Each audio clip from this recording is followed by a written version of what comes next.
Hello and welcome back. Paolo, your host today, and this is another episode of Conversations in Artificial Intelligence. Today, we're gonna address a very interesting topic. We're gonna go in the world of analytics and how artificial intelligence and analytics are merging together.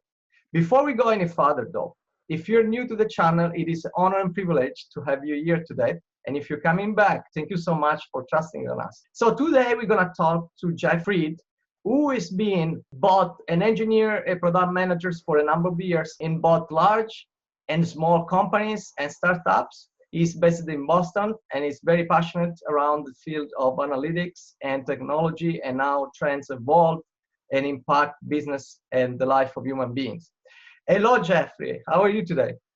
Thank you for having me on your channel. This is fun. It is my pleasure, and I really appreciated you, being so flexible. And we discussed this for a number of times, and really love to have somebody like yourself from Boston and from MIT. I must confess, every time I interact with people from MIT, I find them very flexible. So it's a pleasure for me having you here. That's great. I've lived out on your coast, and I have a theory that if Europeans had landed on the left coast first, nobody would have bothered to go over the Rockies. So, before we go into a dive in of analytics and explain how this is, changing and varying, I think we hold our audience a little bit of intro here. So if, let's say today we have a time machine and we teleport your school friends in front of you today, in front of the camera, and you had to explain them what you've been doing since you left them a bunch of years ago, what would you tell them?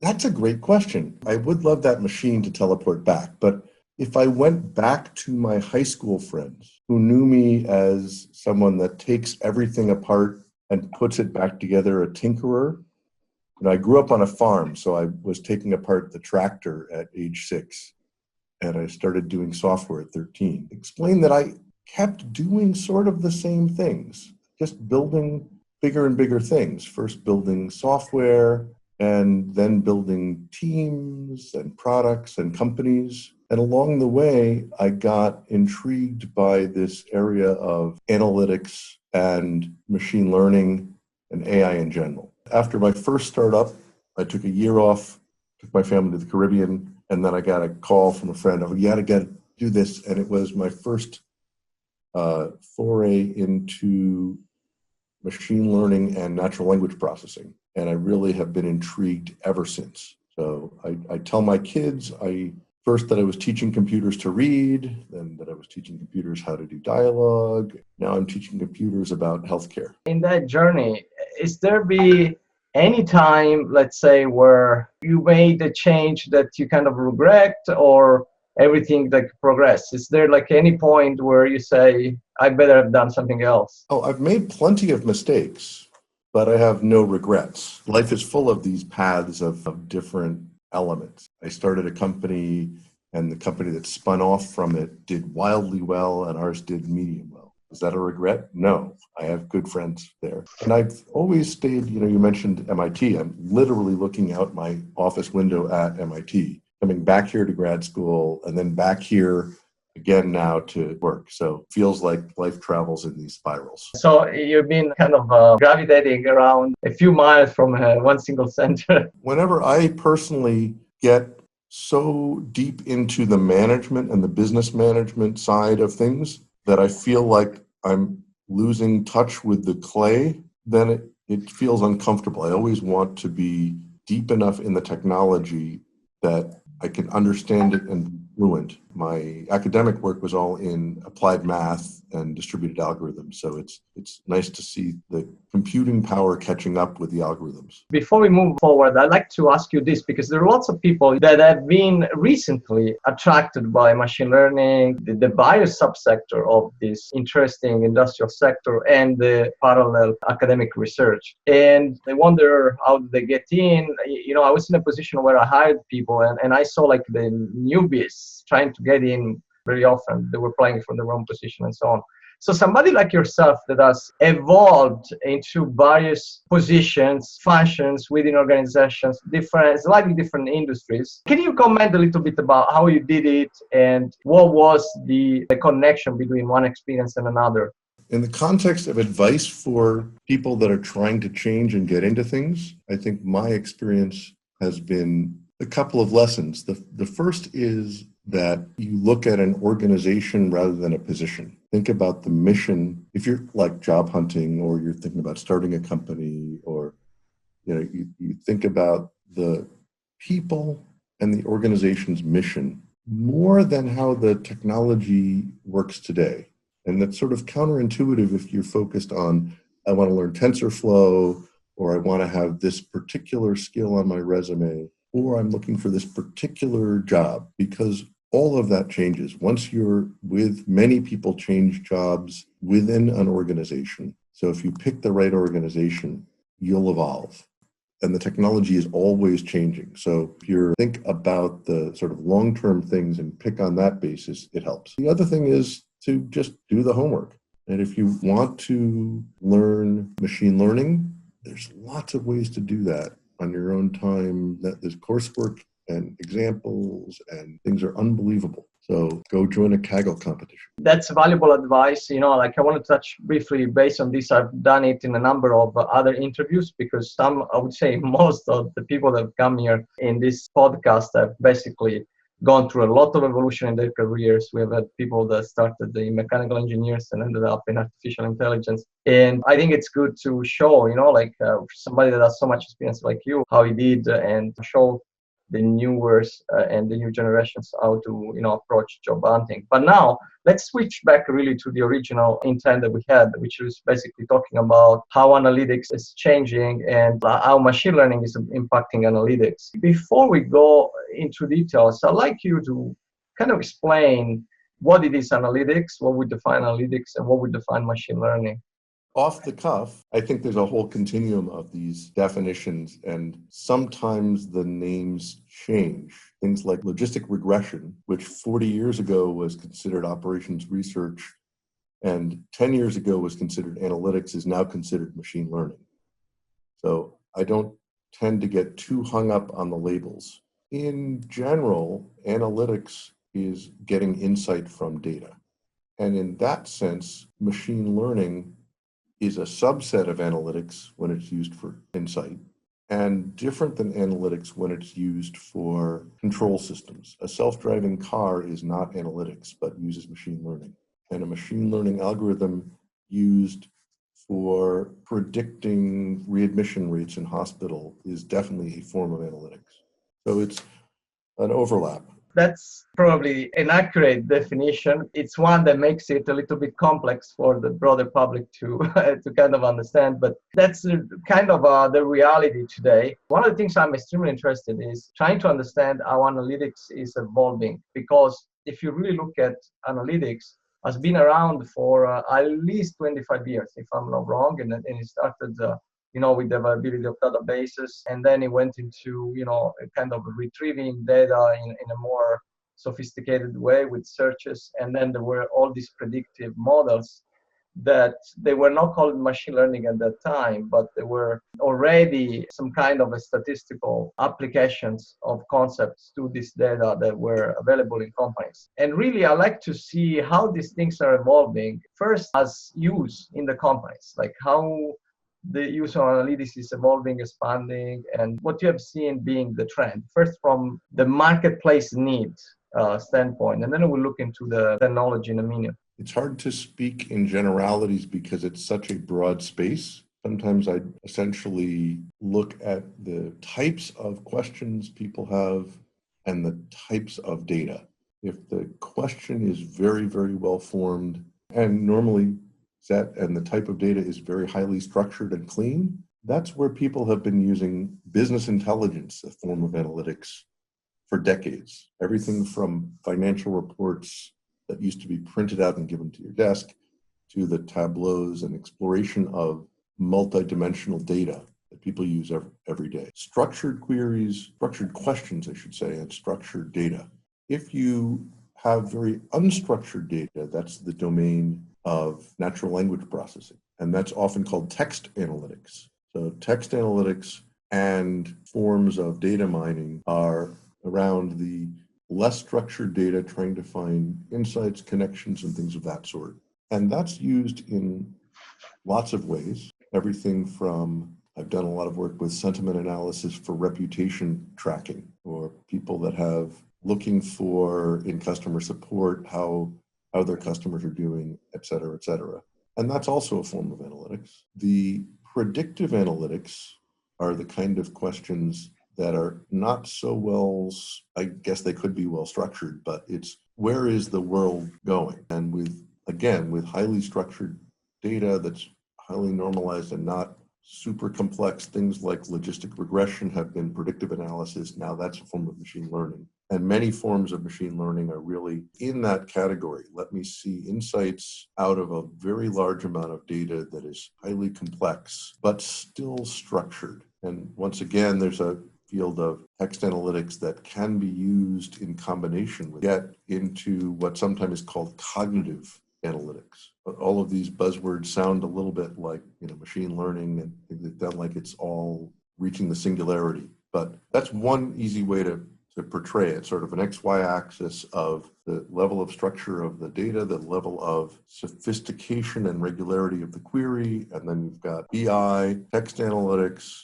machine learning, and cognitive computing sort of in the quadrants of that space. This is pretty sophisticated ecosystem. I believe it also changed from industry function, like company function, and industry vertical as well. So it's a bit of a complex ecosystem, but I'd like to focus on a couple of topics. The first one is structured data exists, but today we approach to a point where human beings cannot really make sense of all this structured data, because first of all, in the organization, there are so many different professionals, and not all of them have the ability time to become expert on doing IVE search, or even if you're an expert doing IVE search, you're not an expert on all the data that are in, you don't know what's there. Even an engineer doesn't know what's there. I saw many times that we spend days and weeks to find out if we had certain data or we do not have certain data. If you look at the process of formulating a question and getting an answer, that process has several complexities. One is the operation part of where do I find the answer? And another part is that question can be formulated in a variety of ways from varieties of people inside the organization. So I like to look into this aspect. Data are there, so there is not a lot of machine learning, but how do we make sense of how humans interact with this data and how we simplify the accessibility? So what are the trends that you've been seeing in that? I've spent 15 years in search technology, so I can talk about that for a very, very long time. I see two big classes of problems, one of which is about the complexity of the data and the fact that humans can only deal with so much. For example, InterSystems works a lot in healthcare, and we did a number of projects, and there's a lot of published literature, for example, about predicting cancer in using radiology, where experts use 11 factors. Machine learning algorithms use 380 factors. People just can't consider everything in their minds. So that machine learning algorithms can effectively be used to identify and simplify the data space into something that a human can comprehend or visualize. Look for relationships that are not apparent in that data space and highlight them. Otherwise, reduce the noise into a strong signal, including recommendations. So these are all scenarios where there's a human in the loop and a human providing analytics. This kind of class is also sometimes called humanizing the data. The other big area is that the data is broadly called data wrangling.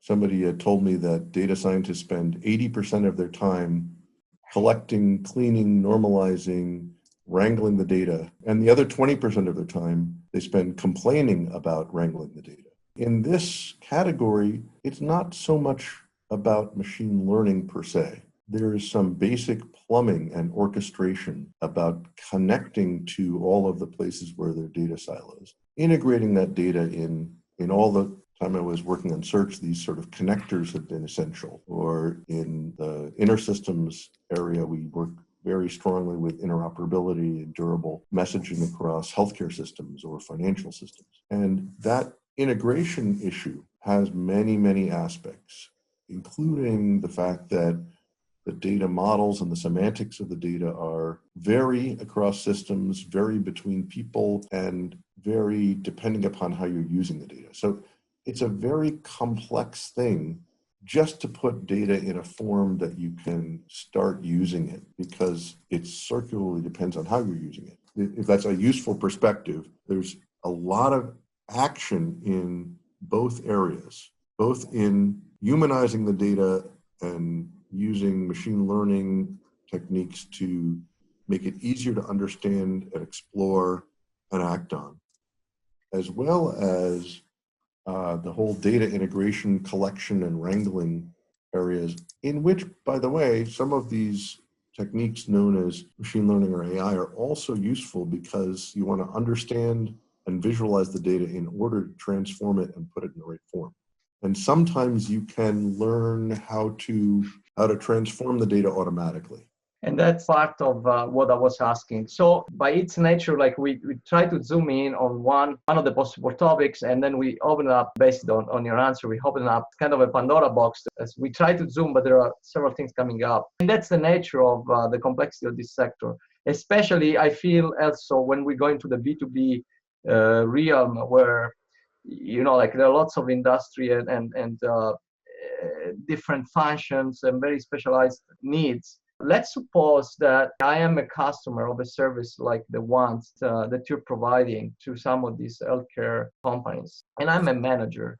And I had to make, for example, a decision whether or not I continue to make decisions on patients' health only based on what doctors say, or I start to create a recommendation systems that I, as a manager, I envision maybe will reduce casualties, so will reduce my exposure to risk. At the same time, maybe it can reduce operation costs. I have this fascination in mind, but I really don't know if in the end I waste my money or I get my results. How do you help your counterpart, the customer, whoever he is, to reach that conclusion? It depends on the domain, of course, and InterSystems works very heavily in healthcare, which is a very conservative domain, because if you get it wrong, people can die. But also in financial services, and in retail, logistics, etc.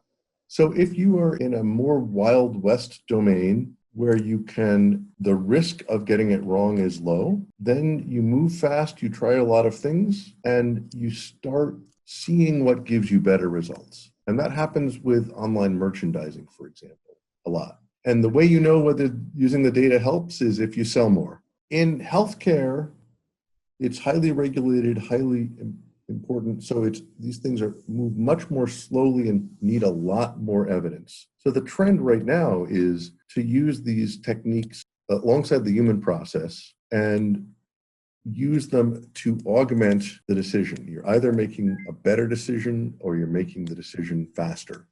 We just did something in what's called cohort identification. This is when you're doing a clinical trial and trying to find people that are similar and reducing the analysis time per patient from 2 hours to 5 minutes. It still takes time. So the way as a manager you decide, oh, do I want to do that or not, is you have some quality metric that you're using as a KPI and some productivity metric. And if you can move either one without hurting the other, then you know how much value you're adding. If you are in a situation where you have to trade each of these off in a complex way, you probably want to stop until you can put it onto a place where you can make steady incremental progress. You know, there's algorithms known as gradient descent algorithms, where the way you can think of it is you're trying to find the optimal place in some complex curve. And if you've got a steep curve, you jump by a lot. If you've got a very flat curve, you're getting close to the optimum, you jump by a little. And there are some curves that you're never going to get perfect, and you're in some corner. So if you've got a very steep gradient, you can jump by a lot. And that's the case I was talking about being in the Wild West. The small gradient getting close to an optimal is sort of the healthcare case where it might take you months to change your process and adapt some machine learning advice, but you can measure the effectiveness. And getting stuck in a corner is like these cases where you could try to optimize the heck out of it, but you're trading off two key business things in a way that you can't predict. So you know that you're in a difficult corner and probably spinning your wheels.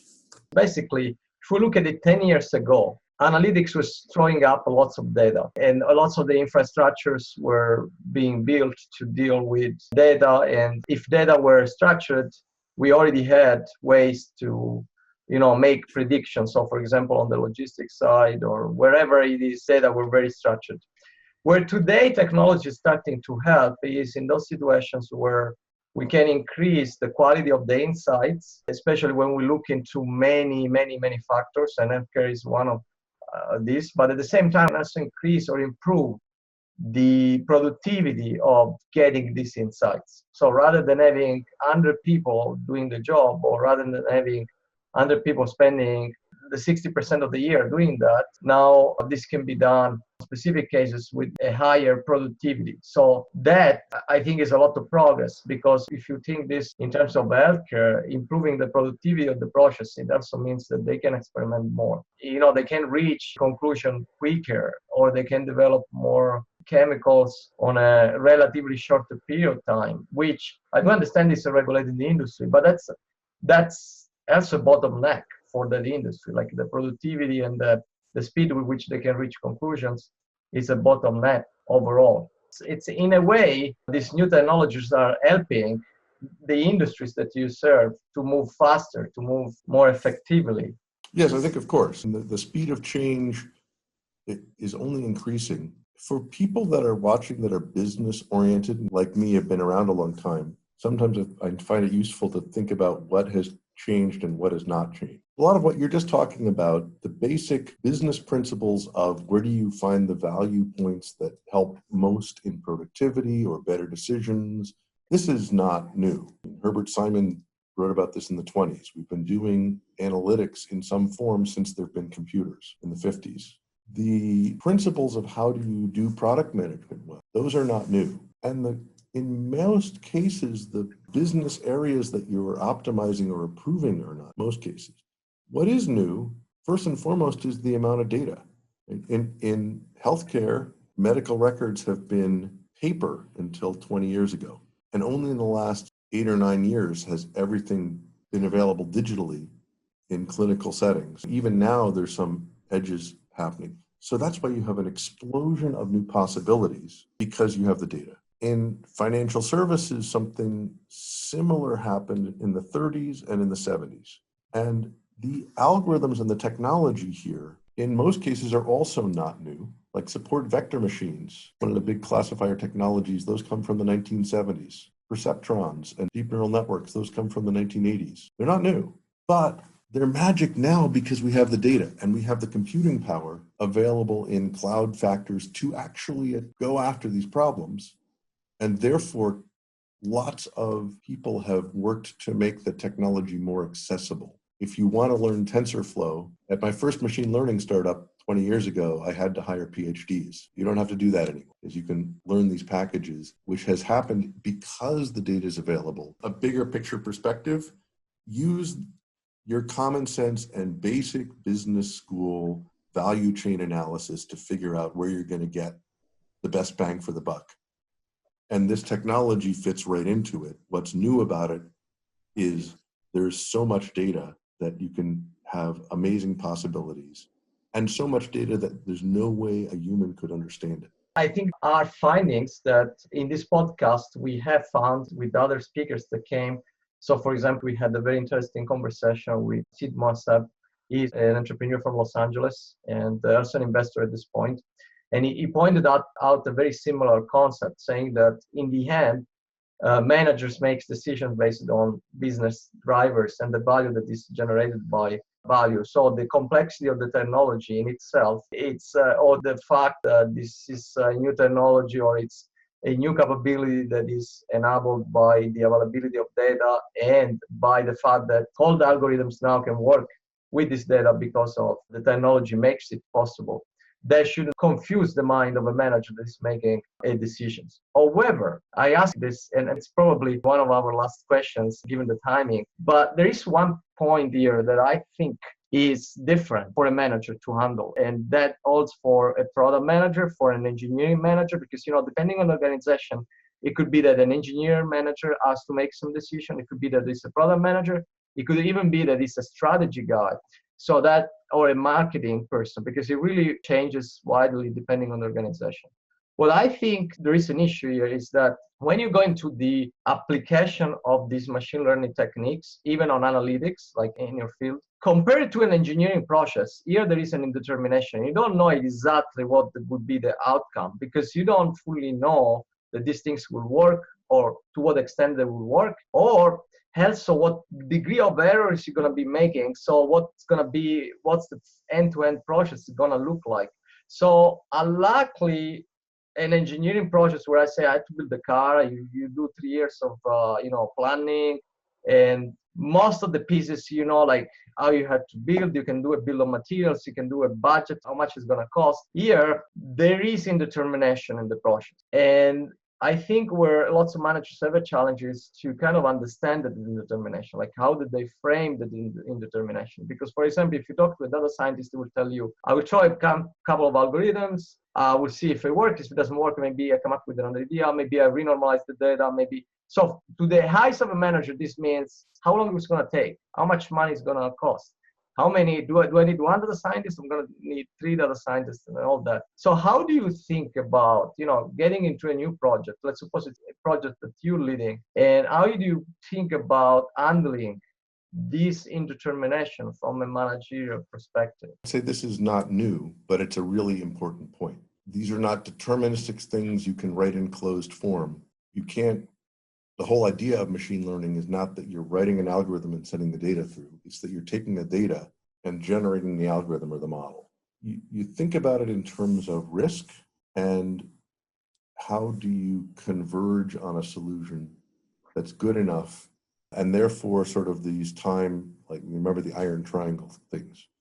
And it's a familiar paradigm in lots of fields. In software, and I've done search for the last 15 years, search, natural language processing, speech recognition have exactly the same characteristics, that it's heuristic, it's experimental. You never have a perfect solution, and you have to try things to explore and see what works before you can even say, here's how long you go. Marketing has a lot of the same scenarios. You're trying to see what works and you have to try things. So think about reducing risk by doing quick pilots. Time boxing. The solution will take however much time I give it. So I'm going to give it a certain amount of time and resources and see what I get in terms of quality. Or I'm going to aim for this level of quality with this number of resources and take the risk that I may or may not get there. Yes, it's a very different mentality if you want a closed system where you put something in, you turn the crank, and you can predict what comes out. So adopt some of the techniques from any of the non-deterministic technologies or even soft sciences areas like marketing. I have been in R&D management, and I tend to be involved in things that are really on the cutting edge. So it's like where risk is there. I'm accustomed to that. But I asked the question specifically because I saw in the audience in a number of places where I've been, and the questions that I've seen online, where this is an element where lots of managers struggle with because it's indeterministic. But at the same time, I like very much what you said, and that's basically there are other areas of business where this indetermination is there and people deal with it. So it's basically kind of extending that mindset, that approach, or looking at ways where risk can be mitigated. At some level, as an engineering manager, or I've been CTO at a number of places, there's almost no technology, even deterministic, where you can truly predict it. There's a lot of factors outside of your control. And I'm fond of sitting with the VP of sales and commiserating about how both disciplines have a zillion factors that you can't control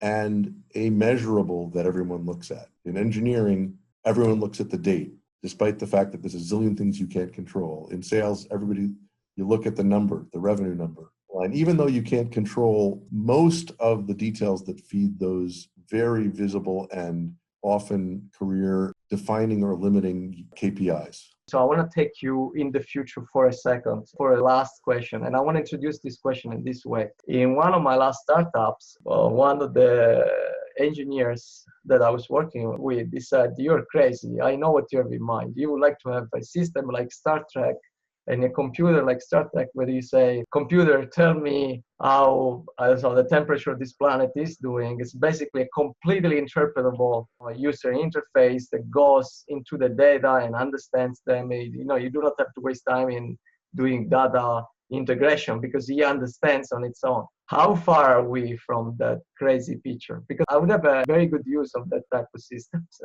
Well, I think we're already have conversational systems within a domain. So we're pretty close in a lot of ways having personal assistants that do that kind of thing.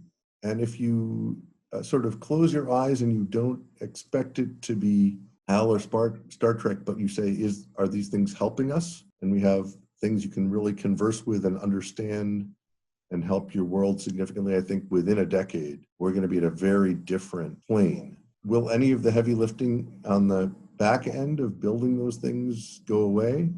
Not really, any more than it just gets abstracted. Most people won't see it.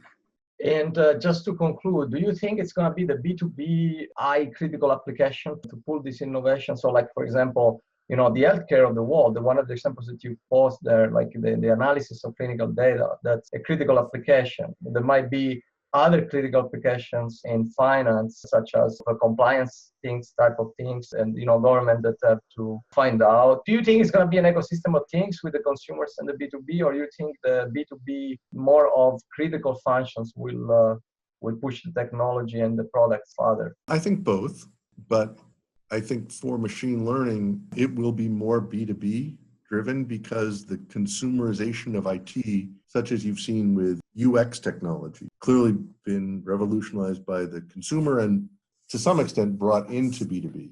There's a lot more data-oriented problems in the business sphere and a lot more very difficult problems, from optimizing healthcare to providing financial balancing. And that's why I think it'll come much more from these point domains, a combination of classic problems that are done much better and problems that were considered unsolvable, modeling, climate modeling. It would be certainly interesting to look at the history of technology and how this new technology emerged. Usually it's always the defense that starts with something and then the technology spread into, but like in the consumer or B2B. I'm kind of intrigued to know where most of the innovation will come from in the next few years. And I'm also kind of questioning whether science will come up with something new, like if also the algorithms will change in a drastic way. We don't know that, because something could happen. With that said, thank you so much for your time. To our audience,